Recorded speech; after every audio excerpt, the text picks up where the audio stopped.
Today we're going to be looking at the Fenifox Bluetooth keyboard from Shenzhen. Inside of the box you'll find the keyboard itself in the side of a soft plastic wrapper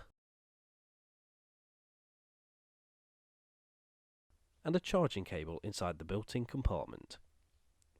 The keyboard is nice and light and compact and visually seems to be based upon the Apple Mac keyboard. On the rear is the Bluetooth connection switches as well as two deployable legs, depending on how the user wants the keyboard to be angled during usage. There are also 6 anti-slip rubber molds to prevent the keyboard sliding during use. As a considerably cheaper alternative, while still looking extremely similar to a Mac keyboard, the Fenifox Bluetooth keyboard is an excellent choice. The Fenifox Bluetooth keyboard from Shenzhen is available now.